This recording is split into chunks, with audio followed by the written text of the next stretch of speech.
Hey everyone, welcome back to the Poplar Report. We're going to be going over 5 threats out there that that a lot of people are talking about, that preppers are talking about. Scouring kind of the sites, kind of giving you a bit of a broad overview. If you haven't watched and read a bazillion blogs like I unfortunately seem to do, spend most of my days in research just looking at a whole bunch of sites, keeping an eye on different preparedness channels and everything like that. And I'm going to be giving you kind of my assessment of kind of where the community as a whole are kind of looking at threats. We're going to be giving you kind of that broad picture of what people are kind of seeing, what people are concerned about. And so this will save you a whole bunch of time reading and a whole bunch of time watching stuff out there to kind of get a general feel for things. I know that's useful to you guys when I aggregate, so I'm going to be doing that just now.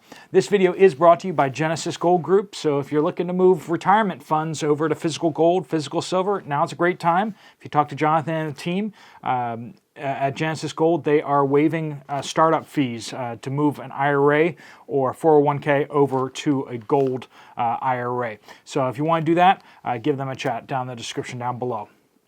So the first thing that's on everybody's mind, it seems like right now, there's different polls and stuff like that kind of get a feel for what's going on. And one of the things that's just consistently ranking the highest right now still is financial collapse. Financial collapse, a recession, inflation, just all these kind of economic concerns are the highest up. While they are in some ways, the lowest impact of any of the scenarios we're talking about, any of the threats we're talking about, it is by far the most likely. In fact, we're already experiencing a lot of this right now. Some people that may be watching this video may have been laid off. Some of the folks watching this video may find it very difficult to find work right now. The simple fact is that our economy in the United States, as well as other Western countries, is not nearly as strong as people are making it out to be. And because of that, if you can't put food on the tables, if you can't go out and purchase food, it doesn't matter if the stores are full of food if you can't afford it. And when you talk about government programs like food stamps and everything like that, sometimes you don't qualify when you are genuinely in need. And other times it can be where these programs can get cut, and even though you're in need, you may not have access to those programs for a variety of different reasons. I've known people who have been very in need and have not been able to get access to those type of programs. It's interesting, once you get into these programs, sometimes it's like you can't ever get out. But on the other hand, if you're trying to get in because you have need, sometimes they can really put some pretty big barriers for you to actually get access to that, which is odd. But there is help out there for those who are struggling, but as more and more people struggle, there's more people competing for the limited amount of food banks, limited amount of assistance out there. And if ever necessary, that government start pulling back from their assistance, that's going to also cause a lot more trouble out there. But we're just looking at thousands and thousands of more people. So we have the highest number of people receiving unemployment benefits right now that we've had since the cough started. Like that big peak right after cough and everyone got laid off or had to stop working because this or reason or that. We have the highest unemployment claims right now since then, and yet we have the lowest unemployment rate. It's just the government just playing with numbers, and you all feel that. You feel that when you go to a grocery store, when you go to fast food restaurants, and there's like 2 people behind the counter working. And they're like, we desperately need workers, but then you look at the wages that they're being paid, and it's like, how can you live on that? So you just see these strains within society happening. And financial collapse, if you lose your job, if you lose your income, and you're looking at where the hiring is happening, and then you look at those wages, and it's just like, is it possible to really survive on those wages? So financial collapse, recession, inflation, every day, your money becomes less and less valuable. Everything is going up in price. The second thing that everyone's talking about right now, and of course, as you go out there and you watch any kind of videos or anything like that, people are talking about World War III. They're talking about the conflict in Eastern Europe. They're talking about the potential coming conflict in the Western Pacific around Dragon Country over there. There is a lot happening in the world, more so at a major high level than we've seen in generations. The threat of World War III is suddenly possible. I remember when they remade the movie Red Dawn, right? And they were trying to rack their brains for what's the most credible country that could like invade the United States in modern day. And they couldn't really come up with one, so they were like, well, maybe Dragon Country would come over here and do stuff. But then of course they wanted to sell movies in that country, so they quickly changed it over to, North Korea attacking us, and it's just like so ridiculous. It's like, wait, North Korea paratroopers coming to the United States, like it doesn't even make sense, even Dragon Country back then coming over here and fighting us directly was just nonsense. But now we're starting to see as things unfold. Who here thought that we'd see a Chinese airship flying over the United States and everyone watching it go over? Who here saw the United States military being challenged directly in some places and us backing down? That's something that in generations has not happened. Not since the Soviet Union did the United States really seem to have some sort of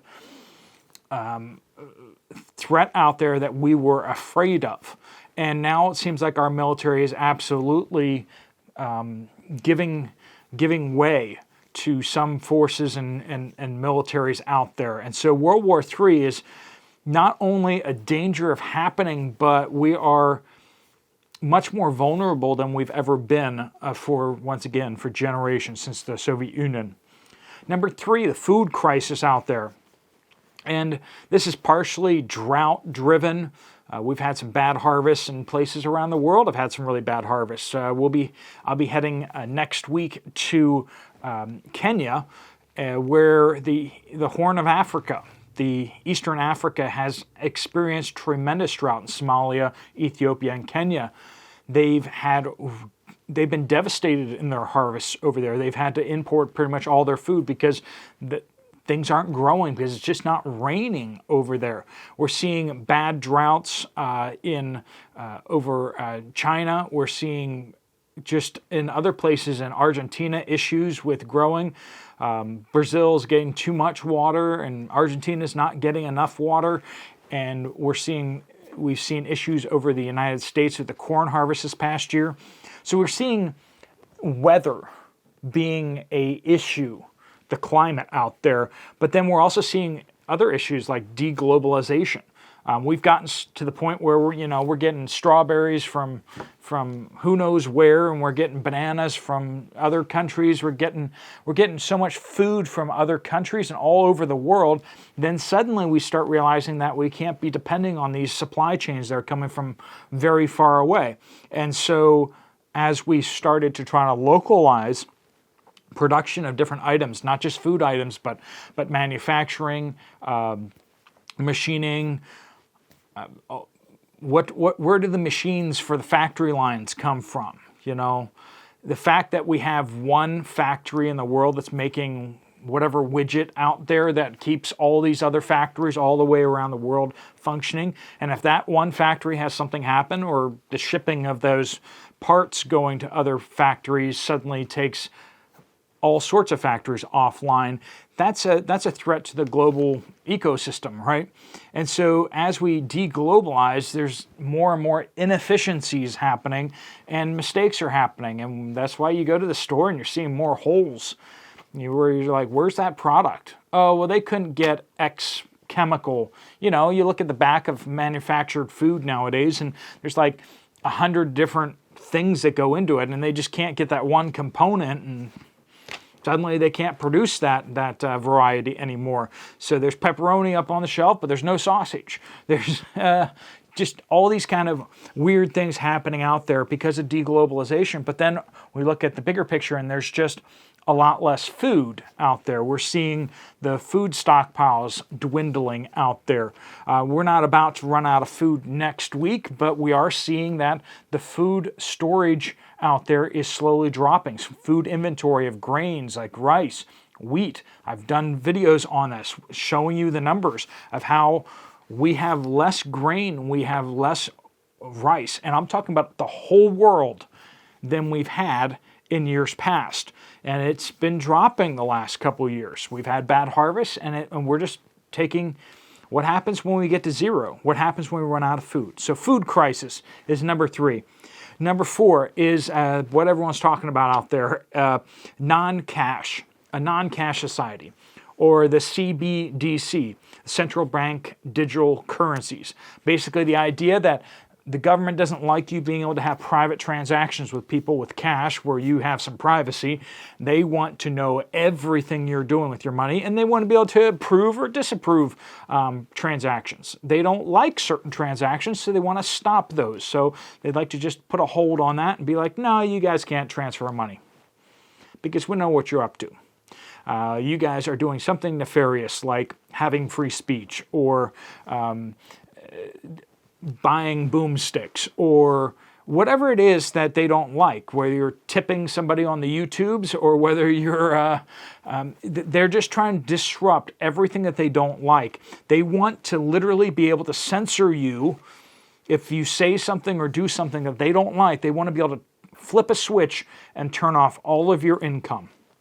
They want to be able to punish people and control them in a way that they haven't been able to yet. Last time we had our crisis with the cough and the whole economy is in turmoil, they're like, we want to take money and just deposit in people's accounts just like that. We want to print money and just stick it in everyone's accounts. And that's a psychotic, weird kind of thing to, suggest, since money isn't anything. You want to give everyone like a zero behind all the money that's in their bank account, and like, does that really produce anything extra, or are you really just playing an accounting gimmick in order to kind of make people feel better? And so we're seeing this whole world order thing kind of coming from Davos, and it's infiltrating all the central banks where they want to get rid of paper currency that you actually have some privacy in. And so that's a big concern, because they're seeing this manufacturing of a one world government, and it's concerning to people. It's concerning to people. And number 5, a grid down EMP type situation, right? Wherever the electric grid goes down, or we see a major disruption due to aging infrastructure or a direct attack, or just bad policies that have compounded upon themselves. We're seeing that in South Africa, where bad policies have just gotten worse and worse to the point where their electricity grid is in shambles now. They haven't been attacked, but just the bad choices have been piling up one after the next. When you're choosing to be more politically correct than scientifically factual when it comes to an energy grid or infrastructure, that's when you really get into some serious problems. And so there is that sense of our electricity grid here in the United States and in other countries too is more unstable than it has ever been before. We didn't talk about the power grid just going out on people for decades and decades. And now in the United States, we're talking about what happened down in Texas. We're talking about the shutdowns in North Carolina, in Duke Energy areas. Like, we just literally have people getting their power shut off because we don't have enough power plants going, because we keep moving towards renewables and all this kind of stuff like that, instead of focusing in on actually having a reliable energy grid. Not even to talk about how the infrastructure of the energy grid is well past its shelf life. The power lines and these high tension lines and stuff like that were not designed to last this long. and yet they're still operating. So we haven't replaced those things. We haven't invested in those things continuously. We've just kind of taken those things for granted, and it's starting to come back to haunt us. All right, folks, that number one thing we just talked about, which is the financial collapse, financial recession, inflation. I just did a deep dive video this morning, so if you want to check that out, that's right here on the screen. I'll see you over there, or I'll see you guys later. Steve Poplar out.